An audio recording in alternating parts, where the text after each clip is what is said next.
But if we can't stay connected with that and take care of ourselves mentally, physically enough that we can stay connected with that vision that we have, it makes it incredibly challenging for us to sustain that journey. So for me, what resilience means in terms of a resilient founder, the traits that I've seen in the kind of people I've worked with, it's this capacity to be.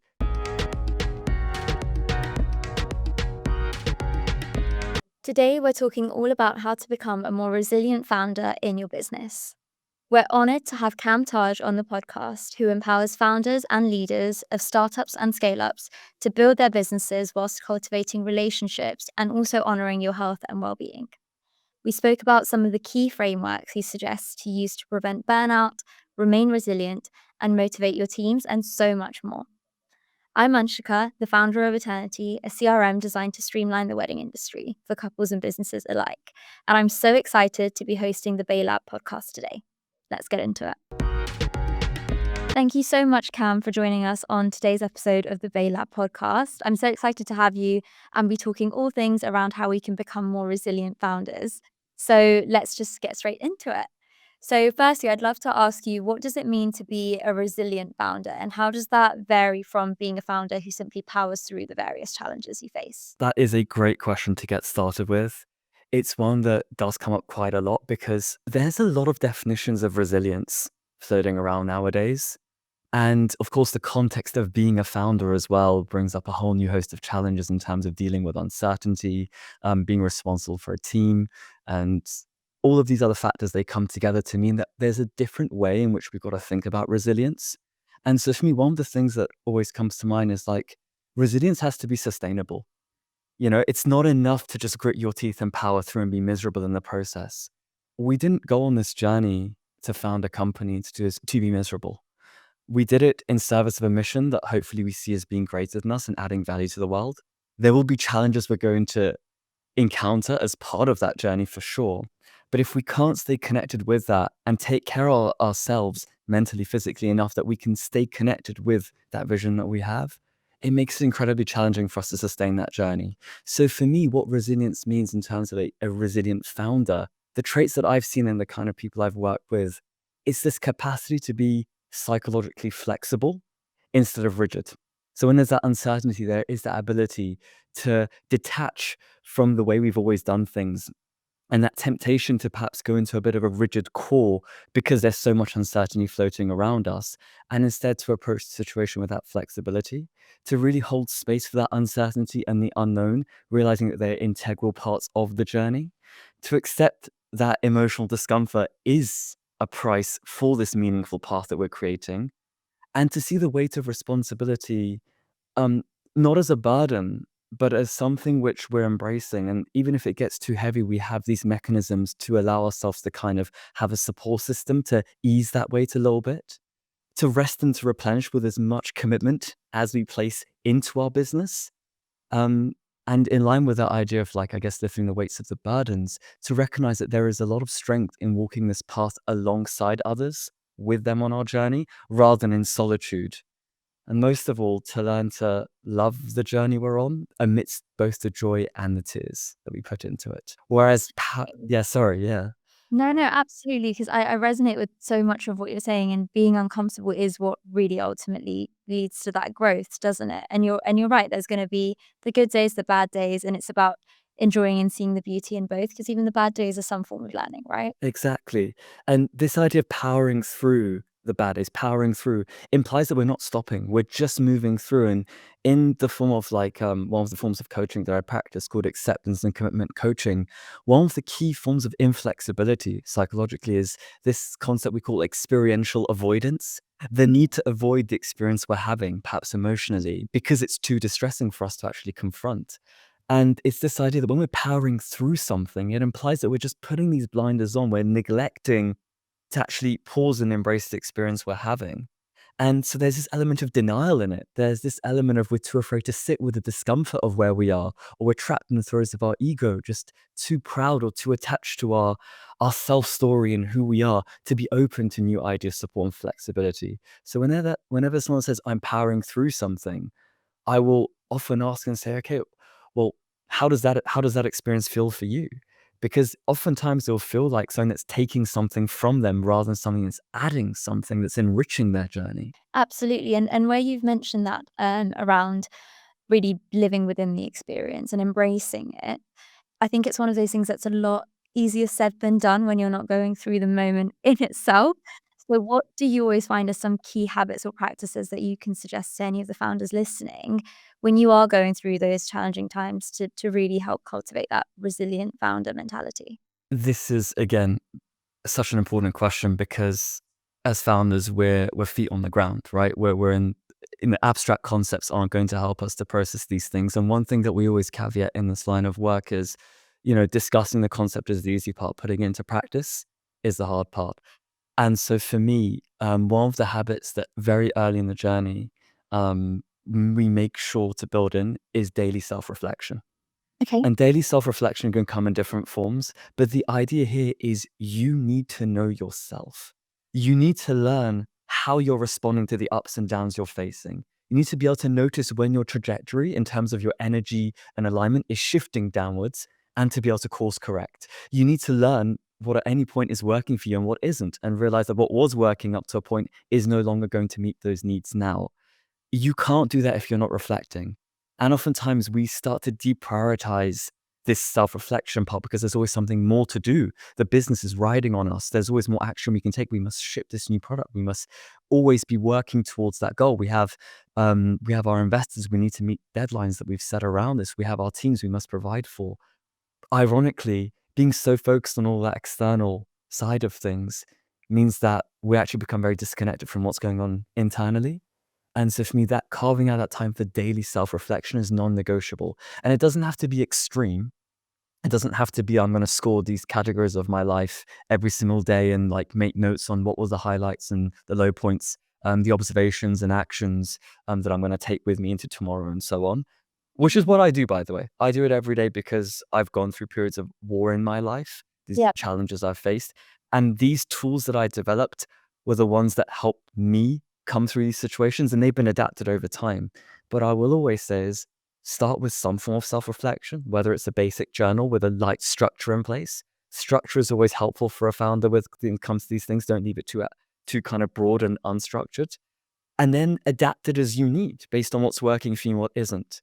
We must always realize that the tool is in service to us. We're not in service to the tool. We're not building a self-reflection habit because it's a fancy thing to do. We're building it for the purposes of our goals that we have. If it doesn't serve us, then we need to change it. Absolutely. And I for one, absolutely love journaling. And I always start my structure is always to write gratitude, affirmations, and then journal. And I think that's one that I've seen worked and it really does, it changes at certain points. And I guess for me personally, I see that it changes when I'm having a great day and things are going well. That's the structure I like.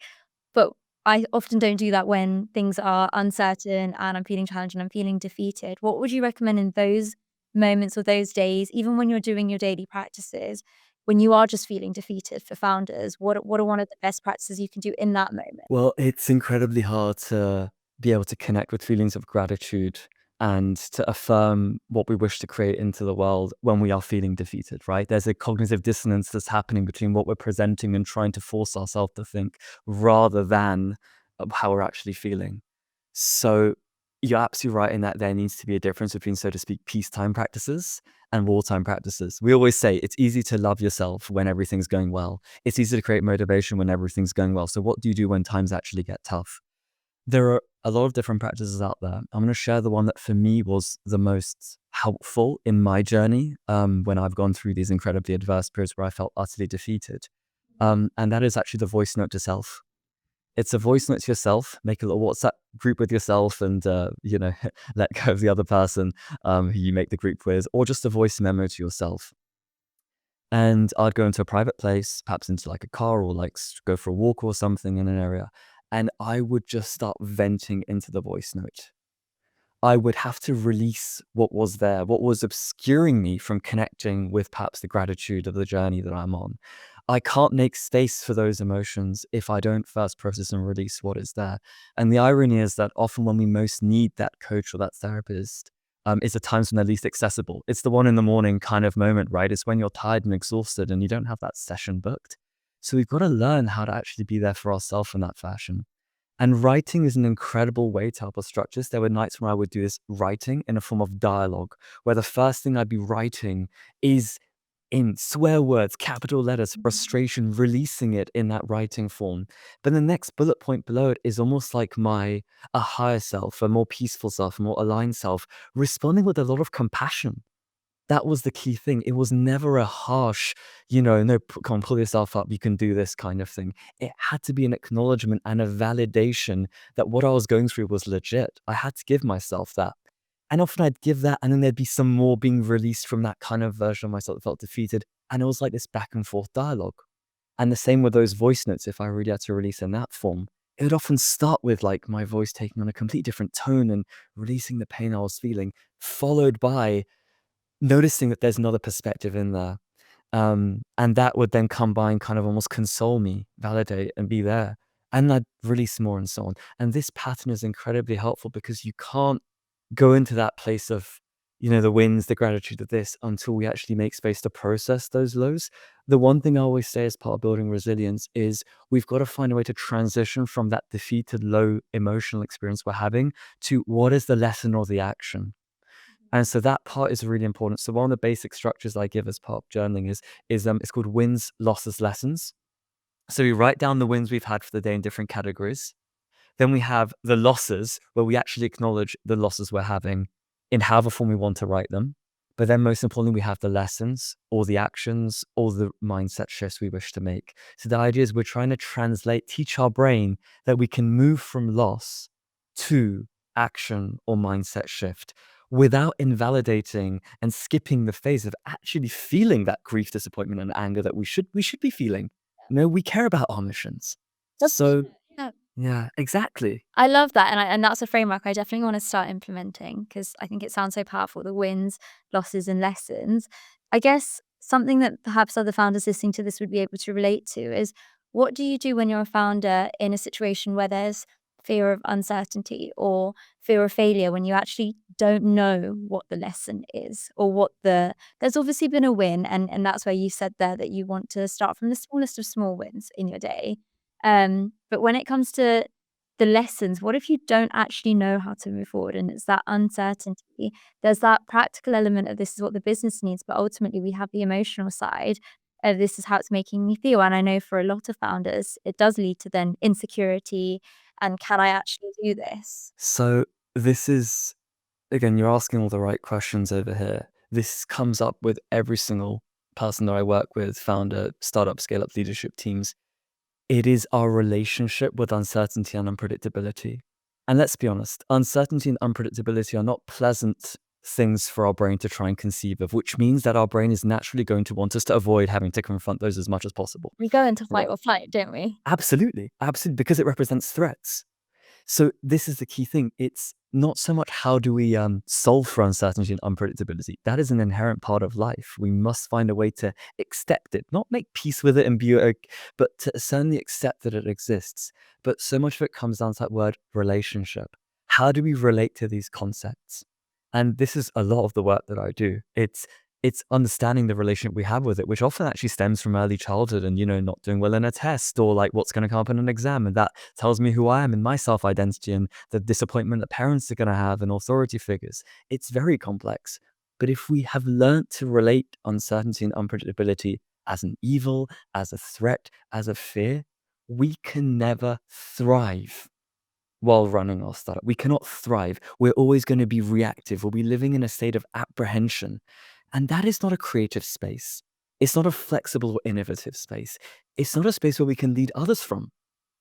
And so, what, as part of this work, is actually really coming to terms and relating. How do we want to relate with these ideas? How can we perceive the unknown as the not yet created, the uncertain as well, the curiosity to explore, the unpredictable as an opportunity to test ourselves and see how adaptable we are?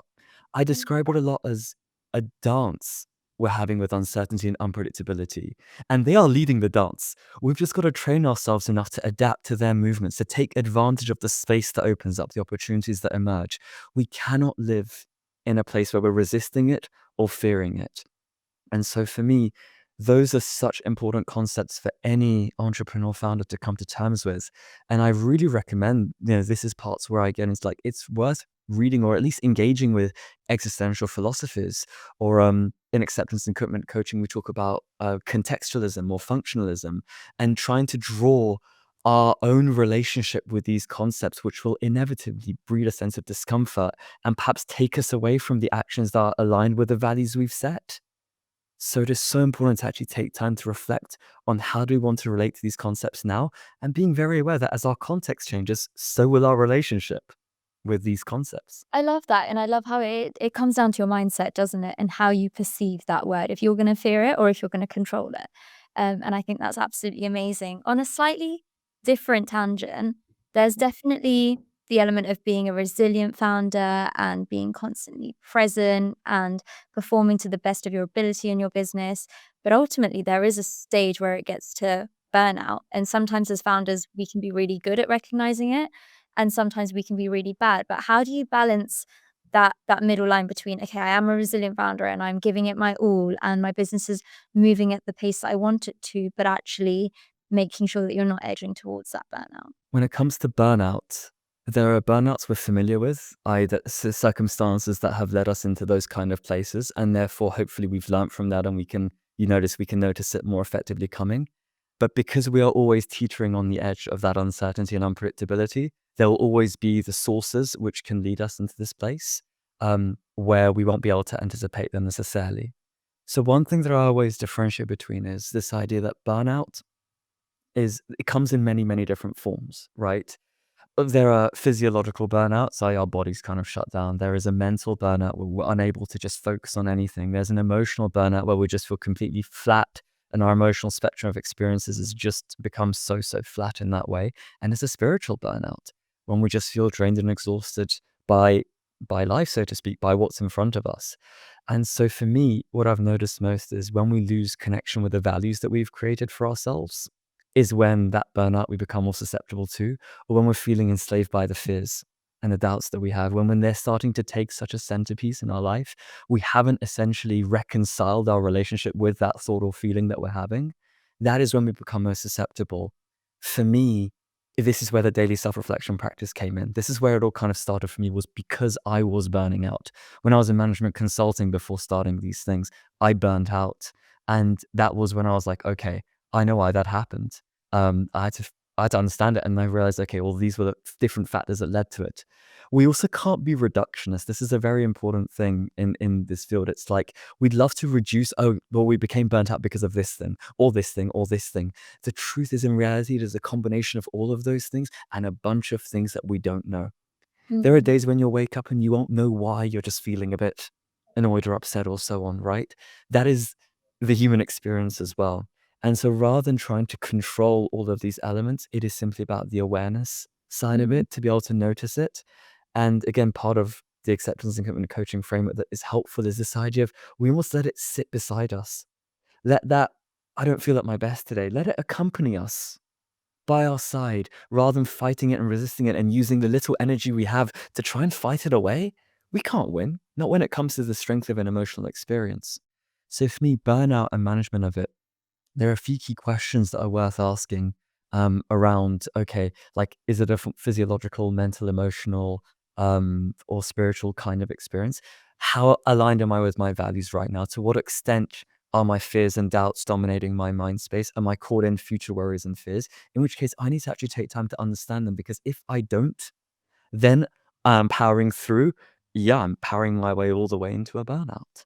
Um, so these are some of the concepts that I found helpful. Filtering questions are also incredibly helpful to understand what is perhaps contributing, what are the thoughts that are contributing most to it. So one of my questions is, if it was blue sky, sunshine, and 25 degrees right now, would I really give a about this problem that I'm facing right now? And that framing helps me to realize just how much am I attaching to this, how important is this, or would I just be kind of enjoying myself if it was a good day? Or if this problem was resolved in this way, if I didn't have to deal with this person today, how would I be feeling? If I, and I'm trying to understand, well, what are the things, what are the symbols, so to speak, in my life right now?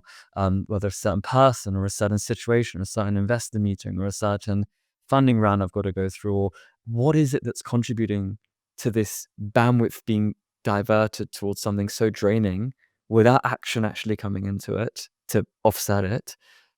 What is draining me so much that's moving me towards that state of burnout? Absolutely, so helpful.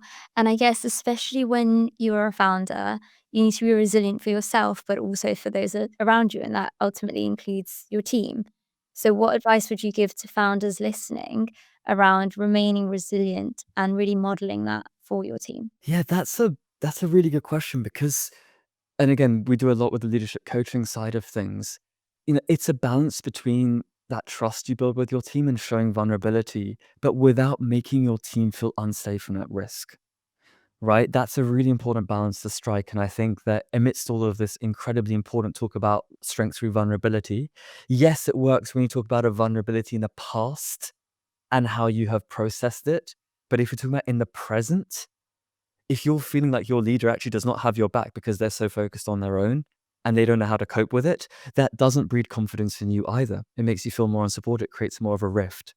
So for me, again, this way, daily self-reflection, self-awareness is so important because if you are leaking your emotions out because you haven't yet processed them, your team are feeling it. Your team are noticing it. They've been interacting with you long enough to know you as well, right? And to be able to notice these subtle shifts in you. So for me, one of the most important things is drawing, if you wish to share with your team and to inspire them through this period of a crisis or uncertainty, perhaps draw on a past uncertainty or crisis that you've gone through. And here's how you guys came through it. Here's how you felt and how valid that is to feel like, it's incredibly tough right now. We're worried about these things. Like that's valid. And here's how we can process it.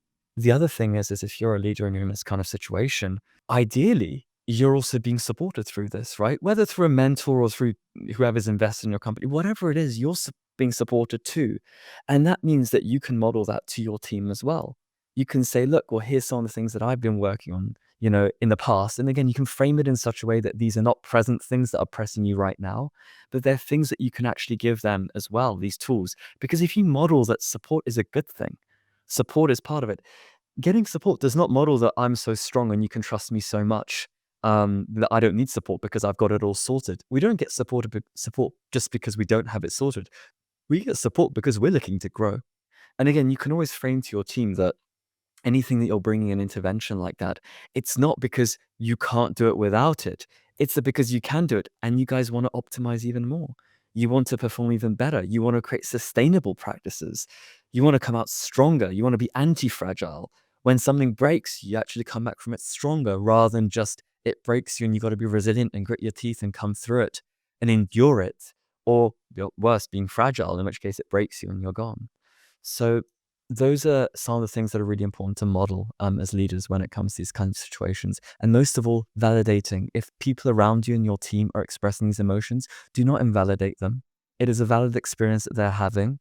Create space for them to release it and then discuss what kinds of support would be most beneficial for them. Amazing. That's so helpful. And I guess my last question to you is how can founders maintain resilience in the long term? Because I know we've spoken about daily practices and in the moments of when perhaps it feels too uncertain and like a crisis, but in the long term and when you're perhaps nearing that burnout or you may be in a phase where actually just success seems too far and out of reach, how can founders then shift to a more resilient mindset? So there's a couple of things in there that I want to pick up on.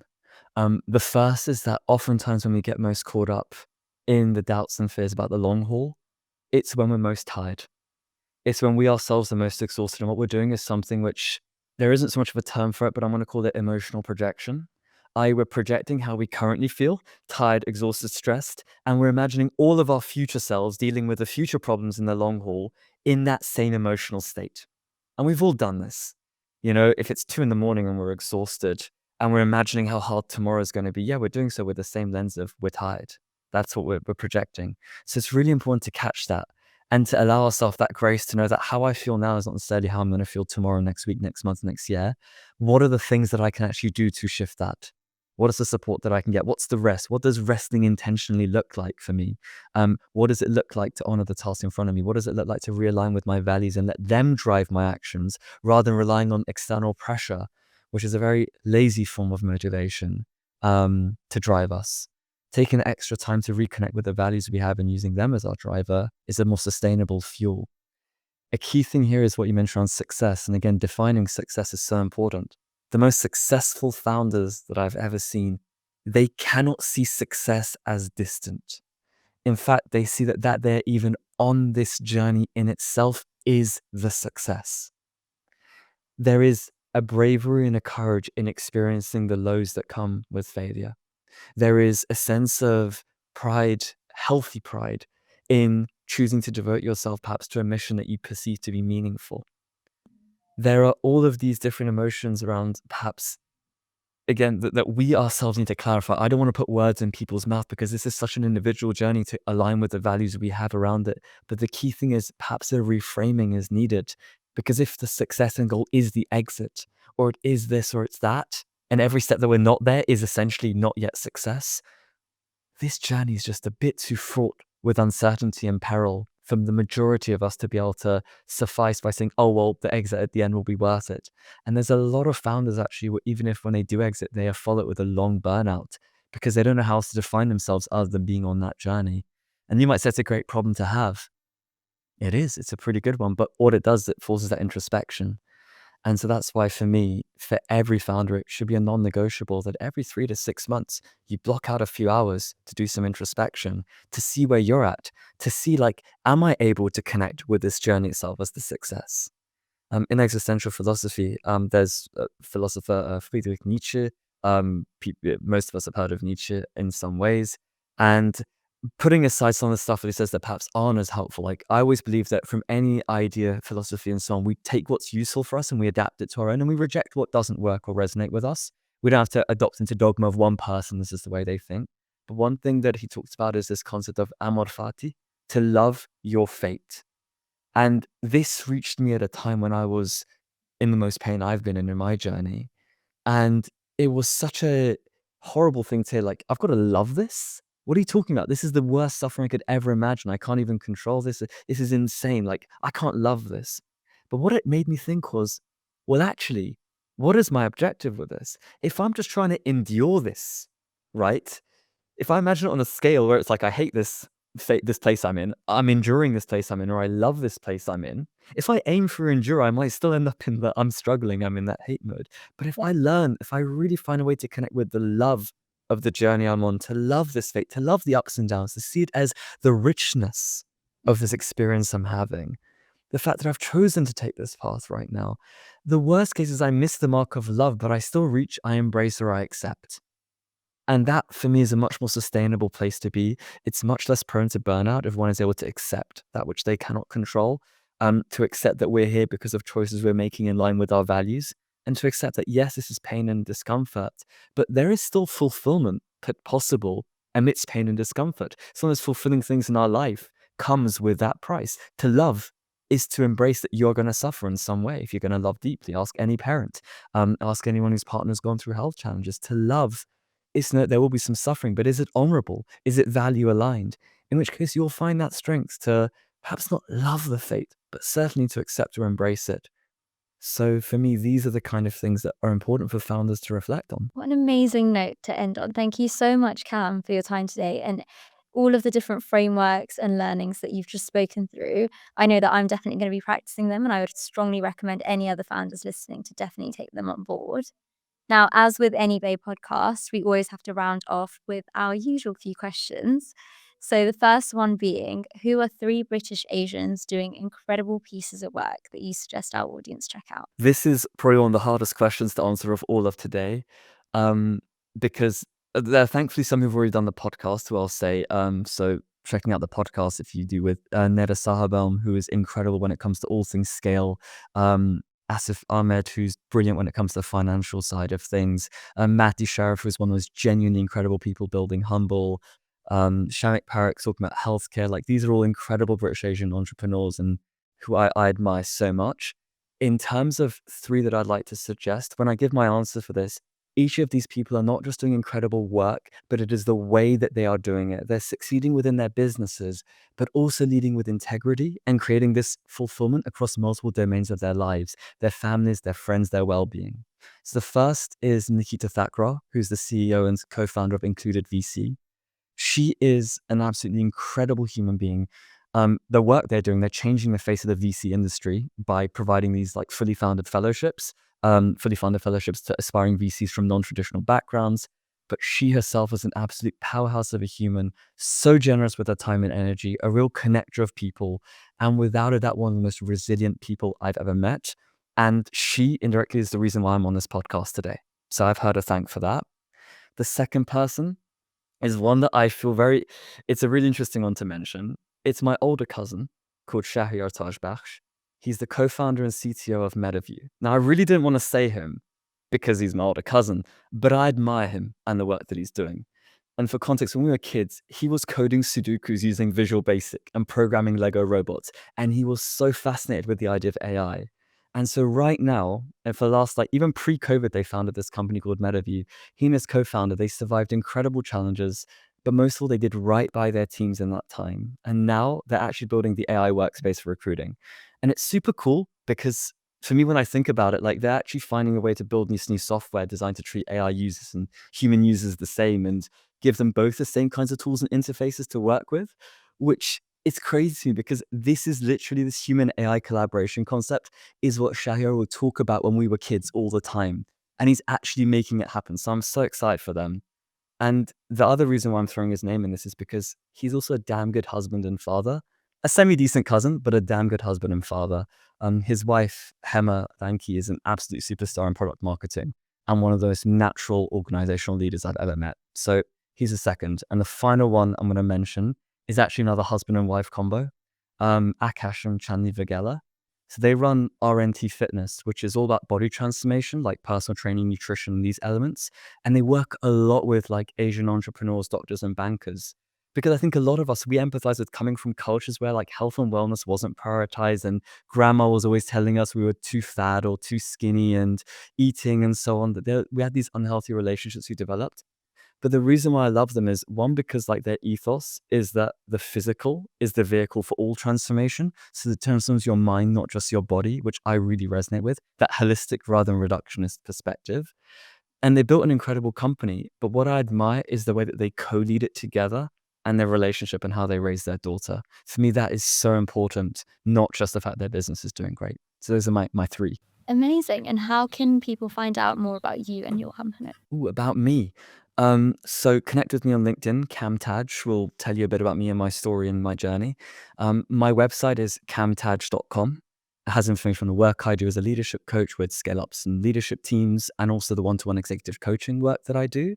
I also have another business called Exam Success Academy. It was what I started way back in the day, where we nurture the kind of future generations through using the academic journey as a vehicle for their personal and professional development. So we teach them skills like time management and stress management and stuff like that, how to learn more effectively emotional intelligence. And so examsuccessacademy.com is also how you can get in touch and learn about that. Because for me, like nurturing future generations is just as if not more important than helping the current ones. Absolutely. And how can our audience help you? So I guess one of the biggest ways, all right, so look, one of my biggest things and why I do what I do is because growing up, I saw firsthand what it was like when I'd go to friends' houses and their parents would come home and they'd just be so not present, there'd be conflict in the home. And so when I saw how it affected the kids growing up, if you're listening to this and you have kids or you're in this kind of capacity, or you're leading people in your teams and they have kids and so on, um, the stuff I talked about, I would really appreciate it if you find a way to make it your own. Because if you're able to create a ripple effect where the people in your community, your family, your team, and so on are being benefited by the work that you're doing, the ripple is spreading far further than you think. It is affecting the interactions they have in their home lives and the way that they're nurturing those around them. So that's one incredible way that it's super helpful. And that shouldn't be limited to what I've talked about. Like just in general, just keep working on yourself so you can be a brighter light to those around you. With Exam Success Academy, just thinking about it, the resources and courses we have, I try and give out loads of accounts for free from students from low income, international or non-traditional backgrounds globally. So like last year, I collaborated with organizations like Product Access to provide free courses to hundreds of students last year. One of the things I'm thinking was discussing partnerships with anyone who'd consider contributing to this as part of like CSR initiatives. I'd love to hit like 1 million students across the world, having free access to these resources, especially in countries where either the pricing points makes these things challenging or they don't have access to these resources.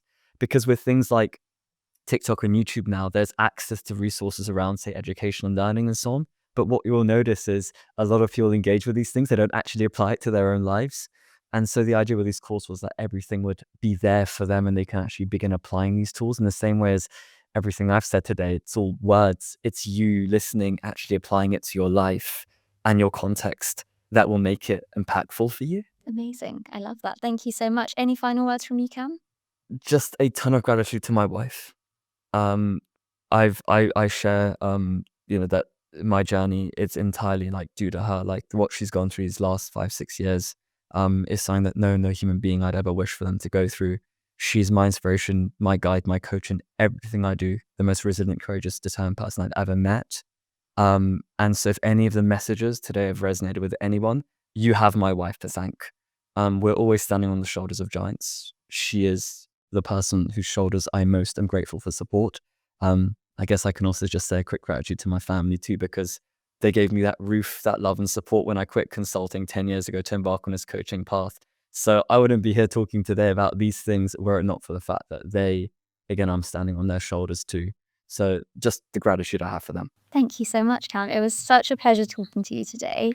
And I'm sure that so many founders are going to resonate and practice so many of the things that you've just said. Thank you so much for having me. It was a real pleasure. Thank you for watching. Don't forget to subscribe. See you next time.